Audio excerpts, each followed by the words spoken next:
ko kung aalisin mo kay Jonas ang karapatan niya sa dinadala mo. Pero may karapatan din ang batang yan, Ellery. Karapatan niya na malaman ang tunay niyang ama. Jonas, nawala na tayo ng anak. Hindi ko kayang mawala ka sa akin. Hindi ko kaya, please. Kayanin mo. Dahil hindi ko alam kung anong magagawa ko pa sa'yo. Baka mapatay na talaga kita. Legit.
Congratulations, you're 2 months pregnant. Gustong-gusto kong sabihin sa'yo na buntis ako, anak. Na magkakaroon ka na rin ng kapatid sa akin. Pero natatakot ako. Ayokong paasahin ka dahil kapag nawala itong baby sa tiyan ko, madidisappoint lang kita.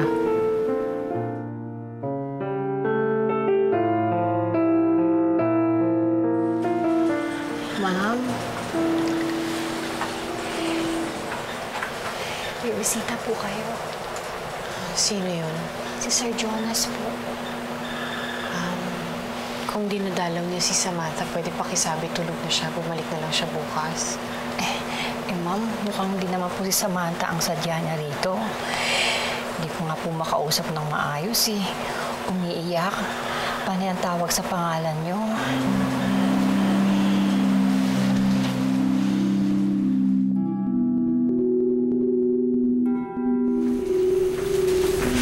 Kung talagang buntis si Ellery, baka naman kailangan itigil mo na ang panliligaw sa kanya. Ate, may anak na si Ellery nung niligawan ko siya. Kung tutusin, wala rin naman pagbabago eh. Anong wala? Iba noon na may anak sina Jonas at Ellery. Iba rin ang sitwasyon ngayon. Sa tingin mo ba walang gagawin si Jonas ngayong alam niyang buntis si Ellery? Ate, anal na ang kasal nila. Wala nang habol si Jonas kay Ellery. Wala kung ayaw ni Ellery. Paano kung siya mismong may gustong magkabalikan sila ng asawa niya? May magagawa ka ba? Alam mo ate, wala nang gusto si Ellery kay Jonas. And unless si Ellery ang magsabi sa akin mismo na tigilan ko na ang panliligaw ko sa kanya, siguro ate doon pa lang ako hihinto.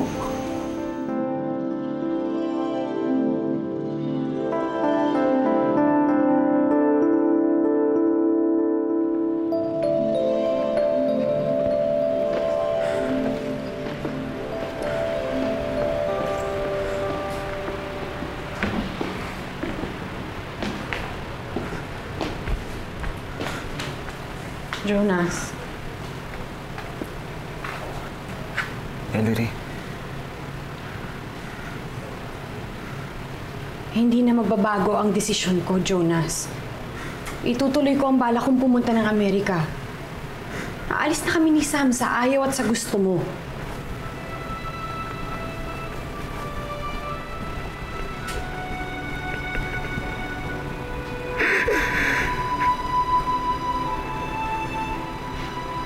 Wala na siya.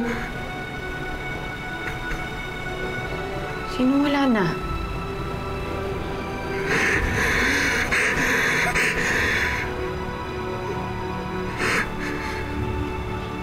Wala na si John. Wala nang anak namin ni President. Patay na siya.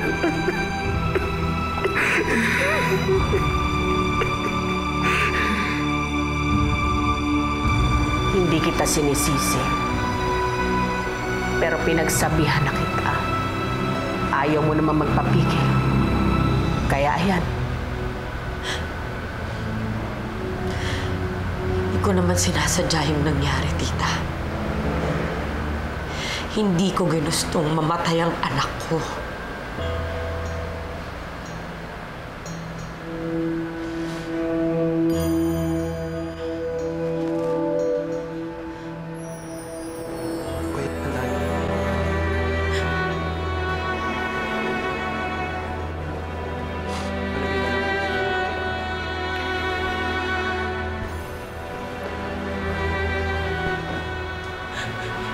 John.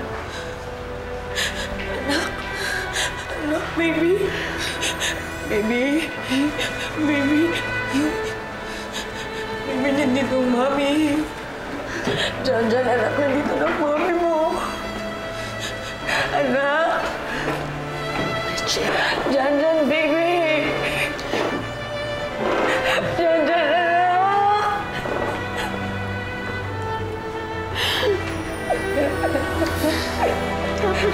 John, baby ko.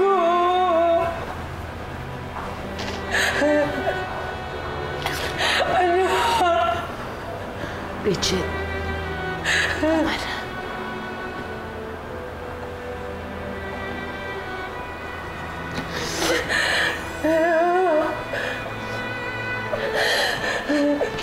Baby. Ano nangyari? Ano namatay ang anak niyo?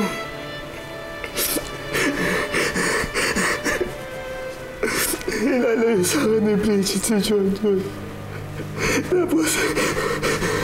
Tapos na-aksidente sila.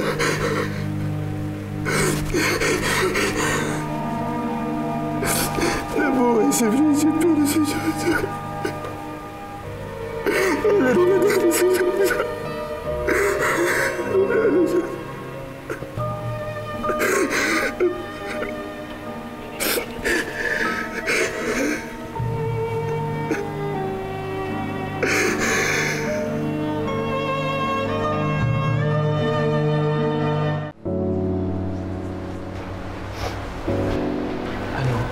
Nakontak mo na ba si Papa Jonas?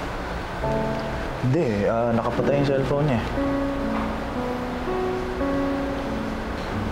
Lester, alam kong galit ang best friend mo sa best friend ko. Pero hindi ba man lang siya pupunta sa burol ng anak niya?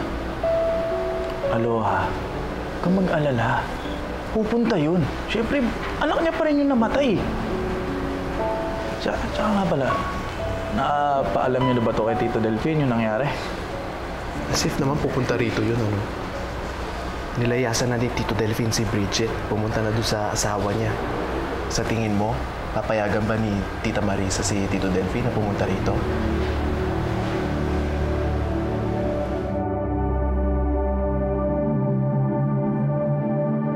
My God.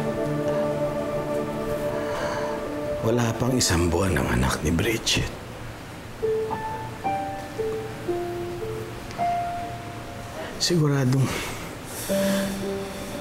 Siguradong hindi kakayanin ni Bridget mawala ang anak nila ni Jonas.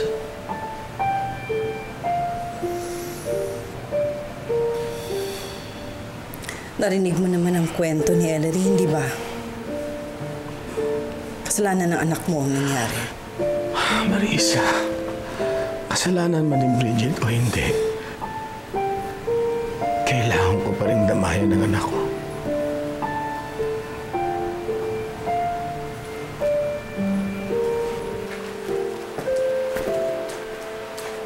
Sasamahan ko po si Daddy mo. Kung ayaw niyong pumunta,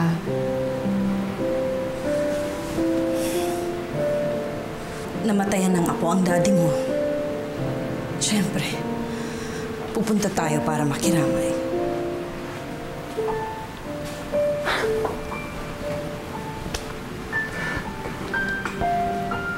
Salamat, Marisa. Salamat.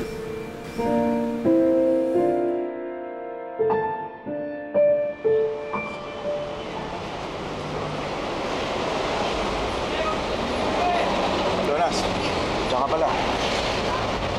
Samahan sana kita sa inyo eh. Hanapin kita. Hindi ka pa papasok sa loob? Nandyan ba si Bridget? Oo. Parang mo, nakainom ka. Hindi mo lang ba sisilipin yung anak mo?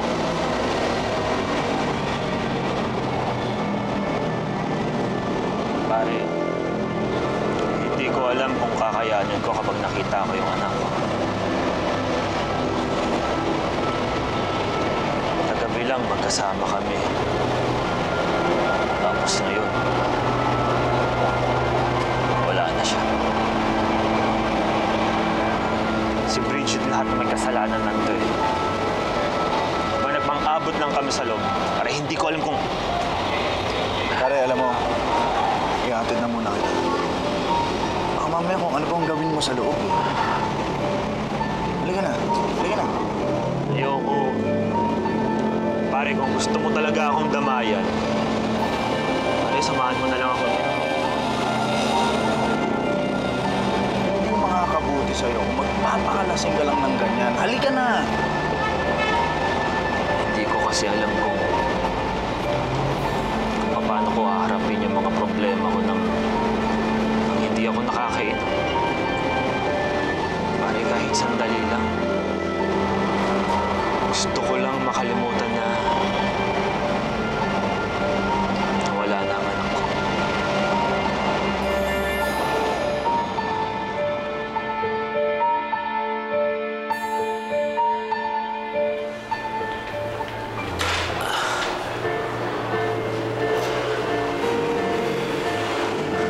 Tingnan mo nga naman. Nandito yung tatay na nang iwan sa kanyang anak na kumukup sa kanya. At ang kapatid na nang agaw ng ama ng anak ng kanyang ate. At ang nanay, nga pala Marisa, hindi mo pala kamag-anak si Bridget. Bakit kasama mo mag-ama mo? Kamag-anak ng asawa ko at ng anak ko ang namatay. Nagpunta kami rito para makiramay, Laila. Napakarami ng mga plastic na upuan sa loob. Huwag na kayong dumagdag pa. Mabuti pa, umalis na lang kayo at sinasayang lang ninyo ang oras ninyo.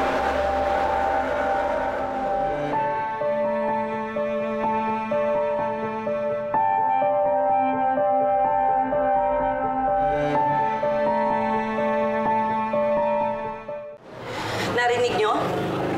Pinapalayas tayo. Kung ayaw nila, hindi ako para ipagsaksakan ng sarili ko dito. Umuwi na tayo. Marisa, sandali lang.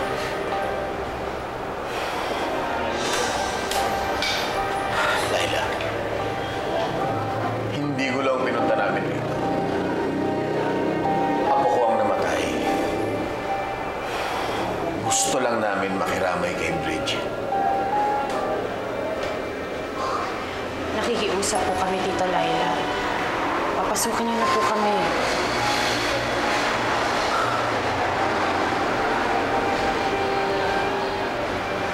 Kayong dalawa lang ang pwedeng pumasok.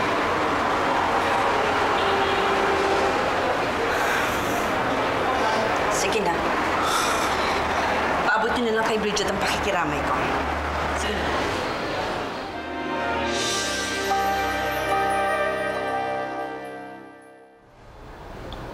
Bakit wala pa si Jonas? Ayaw ba niyang dalawin ng anak namin sa burol? Umalis na si Lester para hanapin si Jonas.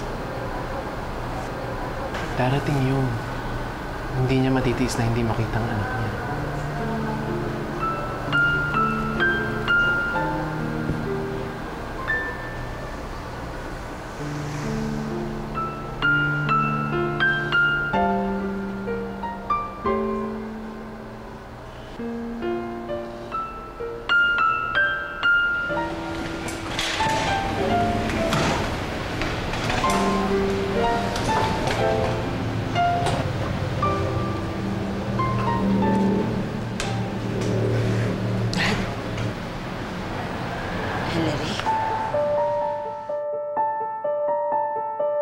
Bridget, kailangan ko nang umalis. Nangako kay Ellery na babalik Baka inaantay na ako nila Samantha.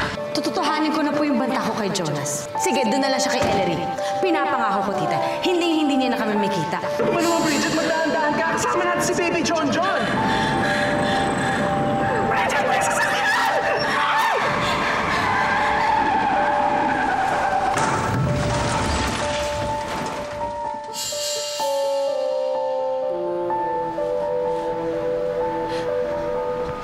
Kung hindi dahil sa'yo, wala akong kaagaw kay Jonas. Hindi ko ilalayo ang anak ko. Hindi kami maaaksidente. Ikaw ang pumatay sa anak ko. Bridget!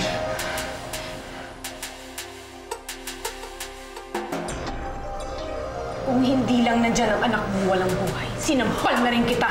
Ganon! Ganon! Bridget, tama na! Bridget, tama na! Ellery, please! Bridget! Pakabastos mo talaga, Bridget! Nagmamagandang loob para makiramay sa'yo ang kapatid mo, tapos ito pang igaganti mo! Hindi ko kailangan ng pakikiramay niya. Siya may kasalanan kung bakit namatay ang anak ko, Dad! God, Bridget! Walang kasalanan si Ellery sa pagkamatay ng anak mo! Anong wala? Siya ang dahilan kung bakit kami na-aksidente, Dad! Bridget, ano ka ba naman? Ayan ka na naman eh. Nung una ako. Tapos si Jonas. Ngayon naman si Ellery. Lahat ba kami sisisihin mo sa pagkamatay ng anak mo? Huwag kang makialam dito. Kung hindi dahil sa babaeng yan, hindi mamamatay ang anak ko, Dad. Wala sa ano kung kaagaw kay Jonas. Siya ang nagtulak sa akin para ilayo ko yung anak ko. Ano pang gusto mong isisi sa akin, Bridget? Ha? Yung baha sa Cagayan de Oro? Yung pagtaas ng presyo ng gasolina? Yung patayan dyan sa kalye? Please, tama na. Sige! Isisi mo Ellery, na sa akin ang please. lahat ng gusto mong isisi. Pero hindi mo mababago ang katotohanan na namatay ang anak mo sa puder mo habang tinatakas mo siya kay Jonas. Namatay ang anak mo dahil sa kagagahan mo. Bridget, please! Ellery! Masasaktan pa. Ayoko na sana ng konfrontasyong ganito.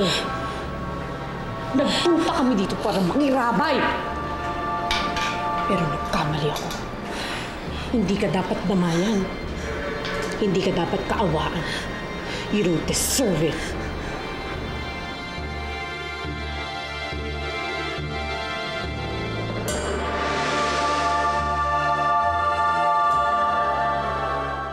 Mabuti naman at hindi ka nagpumilit pumasok sa loob, Marisa. Alam ko namang hindi mo ako papapasukin. Papagurin ko lang ang sarili ko. Napakagaling mo talaga na artista, Marisa. Alam kong tuwan-tuwa ka sa pagkamatay ng anak ni Bridget, pero eto nakukuha mo pang magkunwari na kunyari nagdadalamhati ka. Aaminin ko, kahit kailan, hindi naging magaan ang loob ko sa pamangkin mo.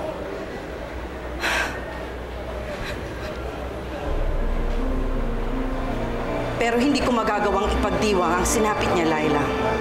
Sa ating dalawa, ikaw ang dapat na magluksa para sa apo mo. Paano ako magluluksa? May mga dumating na asungot. Huwag mong aksayin ang oras mo sa akin, Laila. Kung ako sa'yo ipagdadasal ko ang kaluluwa ng anak ni Bridget. Ang mga anak ang dapat na naglilibing sa mga magulang nila. Hindi ko magagawang isipin na maaaring mangyari ito kahit na sa mga kaaway ko, Laila. Kahit na sa'yo.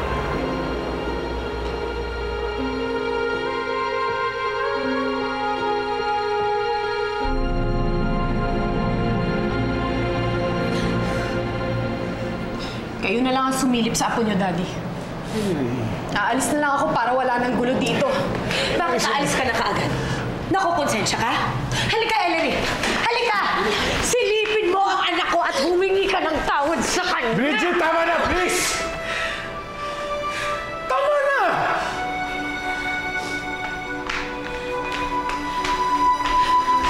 Bridget, please! Bridget! Anak.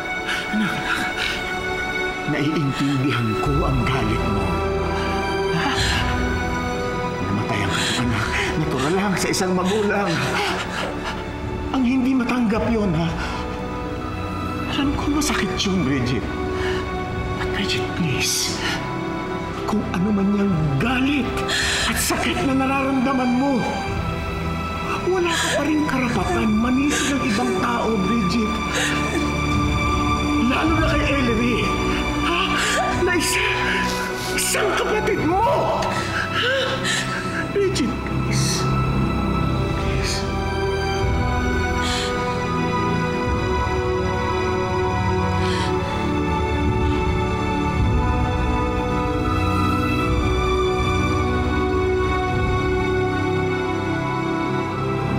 Jonas, tama na yan. Halika na. Marami ka na nainom eh. Pare, inom pa tayo. Lasing ka na, Jonas. Tama na yan. Pare, kaya ko pa. Kaya mo pa? Pare, hindi mo na kaya. Iuwi na kita. Halika na, halika na. Umuwi na tayo. Halika na. Ayoko pang umuwi. Tama na, pare. Ano ka ba? Pare naman, ganito na lang. Akin na, uminom na lang tayo. Hindi tayo po pwedeng uminom. Ito naman, parang ayaw mo naman akong damayan yan eh. Hindi pa kita dinadamayan. Pare, ako lang ngayon tumutulong ka na Bridget para mag-asikaso sa purinarya ng anak mo. Sasabihin mo, hindi pa kita dinadamayan? Di ba dapat ikaw gumagawa nito? Pasensya na. Pare, sa ayaw at sa gusto mo, pupuntahan natin yung anak mo. Halika na! Halika na!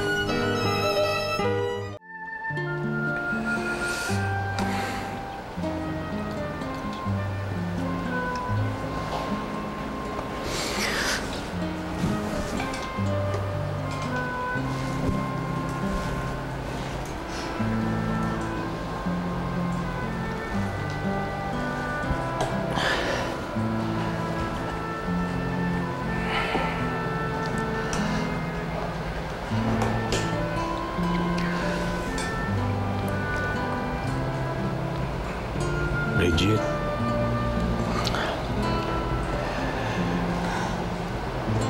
Ayos na ba ang lahat?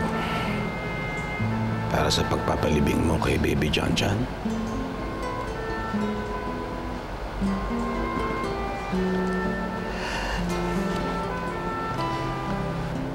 Magpasabi ka lang, anak, kung kailangan mo ng tulong.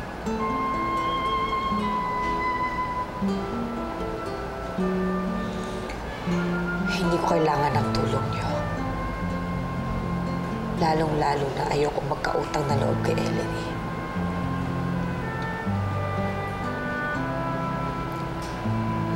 Bridget. Bakit ba hanggang ngayon sobra-sobrang galit mo sa kapatid mo? Paano pang ipapaliwanag sa'yo na walang kasalanan si Ellery sa pagkamatay ni Baby John John? Bakit siya ba kinakampihan niyo, Dad? Ako ang nawala ng anak. Ako dapat ang iniintindi niyo.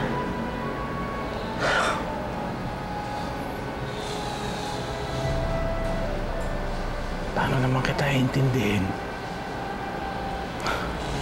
Tingnan mo yung sarili mo. Sarado na ang puso mo at isipan mo dahil sa galit.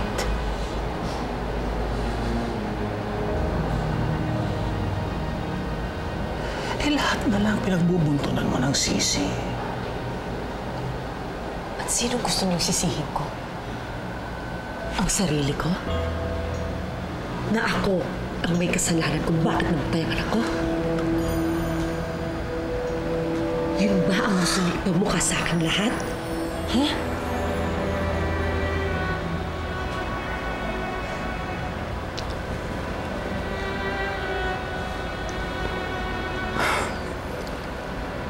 Anak, kung hindi ka lang nagpadalo sa Diyos. Tama na, Dad.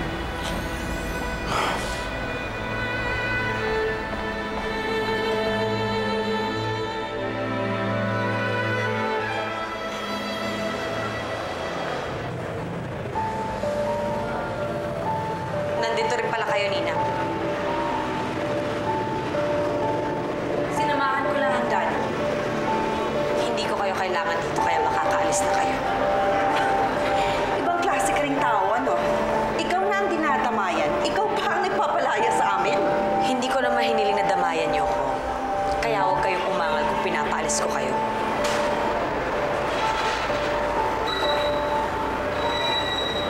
Umuwi na tayo, Marisa. Oh, abay mabuti naman at naalis na yung mga nanggugulo.